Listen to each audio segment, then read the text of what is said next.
हा व्हिडिओ शेवटपर्यंत बघा मित्रांनो. हा व्हिडिओ अधिक इंटरेस्टिंग होणार आहे. या व्हिडिओमध्ये आहे सुंदर असा धबधबा. या व्हिडिओमध्ये आहे असं एक इन्स्टिट्यूट ज्यामध्ये कोणती फी न घेता शिकवलं जातं स्किल. तुम्ही चालू करू शकता स्वतःचा व्यवसाय आणि मिळतो स्टायपेंड सुद्धा.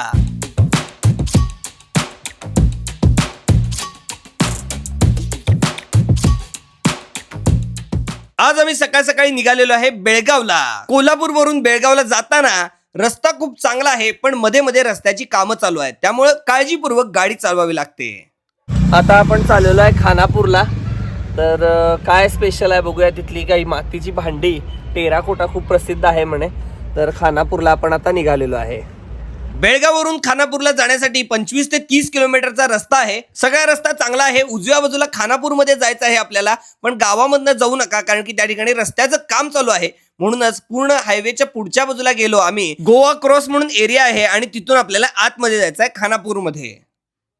या ठिकाणी चहा पिला, फक्त 5 रुपयाला होता. खूप चांगला होता आणि भजी सुद्धा तळल्या जात होत्या गरम गरम. आणि त्यानंतर पोहोचलो आम्ही सेंट्रल विलेज पॉटरी इन्स्टिट्यूटला. आणि भारतातील हे एकमेव अशी संस्था आहे ज्या ठिकाणी पॉटरीचं शिक्षण दिलं जातं. सेंट्रल विलेज पॉटरी इन्स्टिट्यूट मध्ये आता मी आलेलो आहे आतमध्ये. बघू शकता इथं छोटे छोटे गणपती पण तयार केलेले आहेत. नवीन विद्यार्थी तयार करायला बसलेले आहेत. मातीमधले लहानपणी आपण मातीमध्ये खेळलोय बऱ्याच वेळा, पण या ठिकाणी प्रोफेशनल पद्धतीनं मातीबरोबर कसं खेळायचं हे शिकवलं जातंय. आणि इथं कोर्स आहे. हा किती महिन्याचा असतोय? 4 महिन्याचा बेसिक कोर्स आहे. आणि पुढं मास्टर्स पण इथं आहे. ते किती दिवसाचं आहे? 15 दिवसाचं मास्टर्स. ओके. हा म्हणजे शासनाचा कोर्स आहे, सेंट्रल गव्हर्नमेंटचा.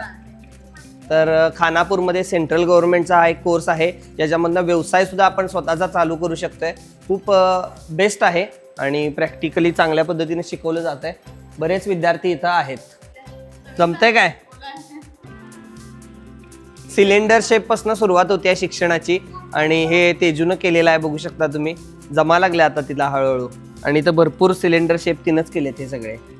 याच्यावर डिझाईन पण केलेलं आहे. या ठिकाणी तुम्हाला शिकायला जायचं असेल तर 10वी पास असणं गरजेचं आहे. त्यानंतर तुम्ही या ठिकाणी कधी ऍडमिशन घेऊ शकता. 4 ते 5 महिन्याचा कोर्स असतो. तिथं डायरेक्ट जाऊन तुम्ही सुद्धा ऍडमिशन घेऊ शकता किंवा त्यांच्या वेबसाईटला तुम्ही अधिकची माहिती घेऊ शकता. या कोर्ससाठी कोणत्याही प्रकारची फी नाही आहे आणि यावरनं स्टायपेंड सुद्धा दिला जातो आणि राहण्याची सोय सुद्धा मोफत या संस्थेतर्फे केली जाते. खरं तर कुंभार कामाला किंवा अशा प्रकारच्या स्किल वर्कला एक बढावा देण्यासाठी, त्याला लोकांपर्यंत पोहोचण्यासाठी, त्याचा एक चांगला व्यवसाय व्हावा, यासाठी हा कोर्स शासनानं चालू केला आहे. आणि तुम्ही बघू शकता की आता हे विद्यार्थ्यांनी केलेले हे आर्ट वर्क आहेत, पॉटरी आहेत. त्याचबरोबर ह्याच्यामध्ये खूप सुंदर सुंदर मूर्त्या आहेत. आणि खानापूरची एक माती स्पेशल असते, त्यामुळेच या ठिकाणी हा कोर्स खूप प्रसिद्ध आहे. याच्यावर पेंटिंग सुद्धा खूप छान केलेलं आहे. या ठिकाणी वेगवेगळ्या प्रकारचे टीचर्स वेगवेगळ्या ठिकाणहून येत असतात. हैदराबाद, इतर कर्नाटकामधील काही मोठ्या शहरामधून असे आर्टिस्ट या ठिकाणी येतात आणि त्यांना शिकवून जातात इथल्या विद्यार्थ्यांना.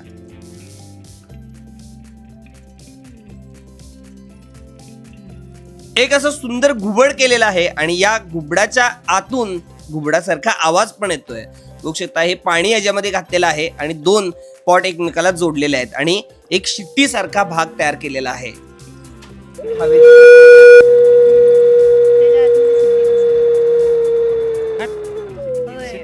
ही खानापूरची स्पेशल माती आहे. याचमुळं या मातीमध्ये खूप चांगले गुणधर्म असतात. त्याचमुळं या ठिकाणी पॉट जे आहेत ते चांगले होतात. आणि त्यानंतर हे भट्टीमध्ये अशा पद्धतीने घातले जातात. आणि आता हे कच्चे माड बघतोय जे विद्यार्थ्यांनी तयार केलेले आहेत, त्याला भट्टी लावली जाणार, भट्टीत टाकलं जाणार आणि त्यामुळं हे माड एकदम घट्ट आणि चांगले वापरण्यायोग्य होणार. बघू शकता बैल केलेला आहे. गणपतीच्या छान छान छोट्या मूर्ती यांनी तयार केलेल्या आहेत. या सगळ्या विद्यार्थ्यांनी तयार केलेल्या आहेत.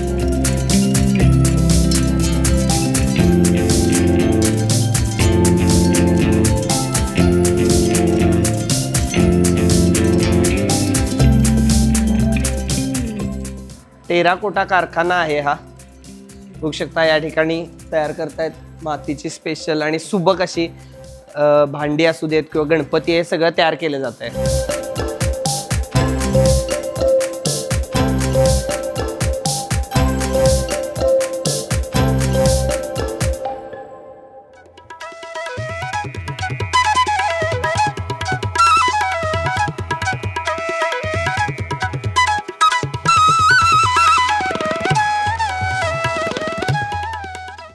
हे भारतातील एकमेव इन्स्टिट्यूट असल्यामुळे या ठिकाणी भारतामधून आणि जगभरातून विद्यार्थी येत असतात आणि ऍडमिशन घेऊन या ठिकाणून चांगलं शिकून आपापले व्यवसाय थाटत असतात. त्याचबरोबर व्यवसायासाठी लागणारे सगळे साहित्य याच इन्स्टिट्यूट मधून विद्यार्थ्यांना दिलं जातं.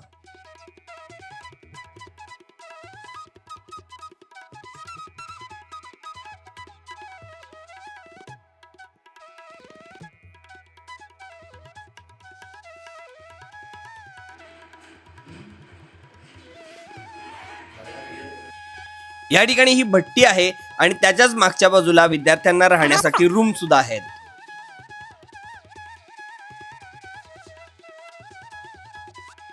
विद्यार्थ्यांनी तयार केलेली चांगली भांडी या ठिकाणी विक्रीसाठी सुद्धा उपलब्ध आहेत.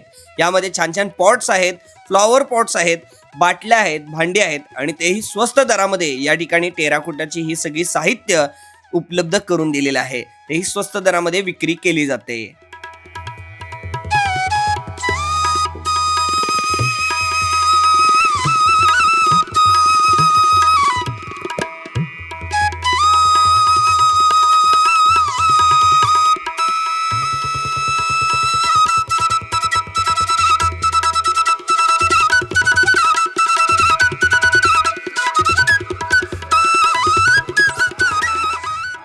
या ठिकाणी आम्हाला खूप छान माहिती दिली आणि सगळी इन्स्टिट्यूट समजावून सांगितली, काय कसं शिकवलं जातं ही सगळी माहिती आम्हाला मिळाली आणि आम्ही सुद्धा या ठिकाणहून 2-3 पॉट्स कुंड्या खरेदी केल्या आणि आम्ही निघालो. आमच्या रीलमध्ये व्हिडिओमध्ये तुम्ही बघितलं असेल तेजस्विनीला, ती या ठिकाणी शिक्षणासाठी गेलेली आहे आणि तिथून आम्ही तिचा निरोप घेतला आणि पुढच्या प्रवासाला निघालो. दुसऱ्या दिवशी आम्ही गेलो बेळगाव पासून 40 किलोमीटर असलेल्या तिलारी धबधब्याला. या ठिकाणी जाण्यासाठीचा काही रोड खराब आहे तर मधला काही रोड चांगला आहे. या ठिकाणी जाण्यासाठी आम्हाला साधारण 1 ते 1.5 तास लागला.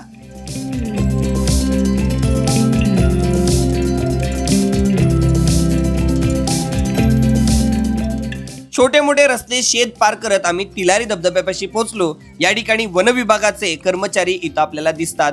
आतमध्ये जाण्यासाठी 250 रुपये चार्ज घेतले जाते पर माणशी.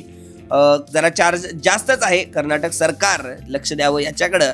आणि इथून पुढं गाडी आतमध्ये नेता येत नाही असं त्यांनी सांगितलं, पण बरीच लोक गाडी घेऊन आले होते आतमध्ये.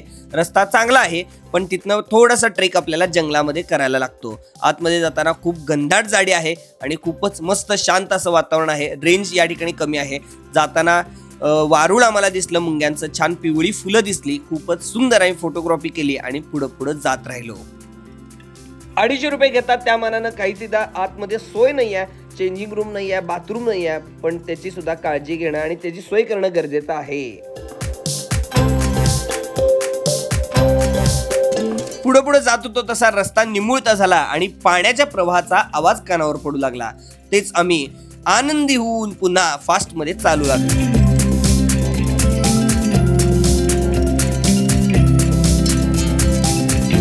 थोडंसं उतरल्यानंतर आम्हाला लगेचच धबधबा दिसला. खूपच सुंदर आणि शांत वातावरणामधला हा धबधबा होता. बऱ्यापैकी थोड्या 2-4 फॅमिलीज आल्या होत्या. जास्त गर्दी पण नव्हती. सध्या पावसाळ्याचे दिवस नसल्यामुळं पाणी असेल का नाही याची शंका असते. धबधब्याच्या समोरात छोटासा तलाव झालेला आहे. त्या ठिकाणी आपण जर चांगलं पोहता येत असेल तर पोहू शकता. आमचे भाऊजी गेले होते पोहायला आणि त्यांनी खूपच एन्जॉय केला आणि आम्ही सुद्धा खूप एन्जॉय केला.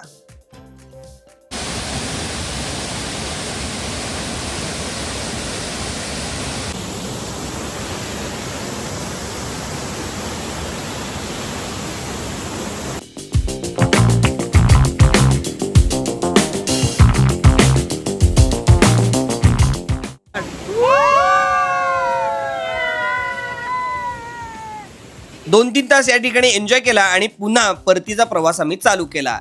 त्याच्याच पुढच्या बाजूला स्वप्नवेल नावाचा एक पॉइंट आहे, पण त्या ठिकाणी तुम्ही जाऊ नका. तिथे रस्ता आता बंद आहे आणि रस्त्यामध्ये जाताना सुद्धा मोठे मोठे दगड आहेत. गार्डने आम्हाला सांगितलं नाही पण आम्ही तरी सुद्धा जाऊन आलो. या ठिकाणी येताना आम्हाला धनेश पक्षी दिसला आणि खूप सुंदर सुंदर फुलं सुद्धा दिसली. असा झाला आमचा प्रवास. हा व्हिडिओ कसा वाटला हे कमेंट बॉक्समध्ये कमेंट करून कळवायला विसरू नका. आणि अशाच प्रकारचे ॲडव्हेंचरस आणि क्वालिटी व्हिडिओ बघण्यासाठी चैतन्य फूड ब्लॉगला सबस्क्राईब करा. यामध्ये फूड तर नव्हतं पण महत्त्वाची आणि महत्त्वपूर्ण माहिती तुम्हाला मी दिलेली आहे, त्यामुळे सबस्क्राईब करा आणि शेअर करा.